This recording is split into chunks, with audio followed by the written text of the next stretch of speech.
Good morning, everybody. Well, I'm sure you clicked this video to see how to market a very boring product, and I'm going to show you how. So, how are you? I'm going to start by introducing myself. If you don't know me, my name is Zablon Mukuba, and let's get into it. There are plenty of products that could be seen as mundane, boring, or everyday stuff. You don't get to advertise or sell sleek iPhones, sleek cars, or break, like breaking technology stuff, like, uh, really cool stuff, robotics and stuff like that. You could be in an industry where things are, for lack of a better word, bleh. Yeah, something is not as exciting. So, the examples industrial software, industrial products, B2B stuff, which doesn't appeal much to many people. But when it comes to marketing is all about storytelling, and nothing is boring, but your story could be, there could only be boring marketing or a boring story. So with that start, we're gonna talk about 10 things help that will help you improve your marketing for stuff that you might find that is not exciting, but improve your marketing stories to make them more exciting. So the first thing I'd like to talk about is selling the solution your product is or service is giving. Don't talk about features. The best example for this is selling nuts and bolts. For this example, we're talking about bolts. In the early 2000s, NASA, the aeronautic company, space company, was having a problem. There was a manufacturing bottleneck because they did not have a specific bolt working for them. So they ended up losing lots and lots of money in terms of time and manpower. And the solution to their problem was buying a $3 bolt. When they got the bolt, everything went on smoothly and they went on with their business. But now, the company that markets or sells the bolts have found a very unique way of commenting or putting out their story. They went to say that our bolts are just not bolts; they make rocket launches happen on time, which is very brilliant and beautiful. Anybody who sees that goes like, "Wow, that is amazing," and I can buy that. So basically, you're trying to stress upon selling solutions rather than talking about features. Another good example is ERP systems for companies. The main reason people would want to buy that is to do their work faster. So rather than saying doing your work faster, say with our system or with our softwares, you can do your work faster and get back your weekends. So the main feature you're trying to sell, or rather the main solution you're trying to sell, is accountants or anybody using the software will get back their weekends. They don't have to focus or spend time in the office. Another point, or point number 2 for me in how to market boring stuff, is to use humor to wake people up. There's this ad that I saw once that was a bit ridiculous. There was a unicorn that was pooping ice cream. I was like, what? And then to make matters worse, there was a guy who was eating the ice cream. I was like, okay. But when I watched, I had to stop. I was like, what is this unicorn doing? And what is this guy doing? And that achieved exactly what the marketer intended. They stopped me in my tracks. I stopped scrolling. I stopped paying attention to everybody. I was like, what is happening? Like, oh wow, that is crazy marketing. So with that, the video went viral, got 50 million views. Sales jumped from $2.7 million to $30 million, and who doesn't want that? And interestingly enough, the company went on Shark Tank and got a deal. I mean, so the moral of the lesson is, for your products, come up with explainer videos, come up with social media skits, release TikToks with creators. Just come up with something fun and funny. Humor stops everybody, and it's easy to share humor with other people. Point number 4 is by using transformative stories. This also ties up to the first point of selling solutions. But in this one, you're coming up with a story that changes somebody's life from one form to the next form. Like, for example, there's a small POS company, software company that was struggling to stand out. But when they had a story of their clients saying that before before using this product or before using this service, they had to do their inventory manually, and this used to take a lot of time at the end of the day, and the mother used to miss a lot of the children. By the time they get home, it will be late.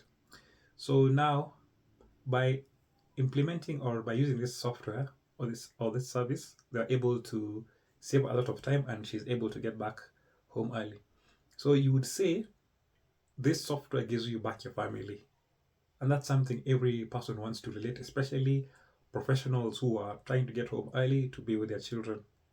So how this works is by using case studies, by using testimonials, and by using founder stories to make your product more interesting. My fifth point is, if it's possible, if you're having a big campaign in underserved countries. So first, the hook is the tagline is funny. Who gives a cup? And then when people realize there's a purpose to it, there's transparency in how the company is operating, people get attached, and the guys who are more inclined to buy your tissue paper to support a cause are greatly increased. So with that, $30 million was donated worldwide to the hygiene cause. There were 100,000 loyal subscribers, and there was viral growth through word of mouth. So the lesson to you as a marketer or as a business is, try to find something that you can tie your business with, something larger than life, a problem that people are suffering through with somewhere in the world. So what problems are you solving indirectly, and how can your brand help support such causes? The sixth one is visualizing the invisible. This is mostly for things you can't see, like software, data storage, or cloud services. People can't really touch the product, or the only way you can experience it is through using it. But how do you communicate the values or what you can do, or how do you market your software? Well, the best example here I have for you is what Slack did. Slack wanted to be the new HQ for every team. And how are they gonna talk about how they're gonna present their product? Their marketing message was by using brightly colored visuals. They used fun stuff, colored fonts, and everything to get people's attentions. So another thing they did was to come up with analogies to help you understand what the service can do and help you relate or resonate better. So what you can do is, for your business, you can say X is like Y. Just give, for example, you say our platform is like the GPS for your supply chain, or you come up with animated walkthroughs of what your service can do, or you show before and after infographics of what your solution can offer. Number 7 is to niche down. I've always been a fan of being specific. I've always been a fan of being very targeted, and this is exactly what a company did. They decided, MailChimp decided to work with freelancers and small companies only. When freelancers started using MailChimp, when solopreneurs started using MailChimp, they got traction and they became seen as a cool product without being cool. And then, because of word of mouth and virality, they're able to stand out and sell to the bigger companies later. So one way to help you, some ways of helping you move your product or services is by find out who your product is exactly for. Use word of mouth to market your product, and go to forums, online forums, and see what people are complaining about, and see how to provide a solution for for them when you're there. And lastly, speak directly to your clients. And number 8, this is my favorite, is to show who's working in your team. Like if you're in a factory or if you're in an office, get one of your employees to give a story of what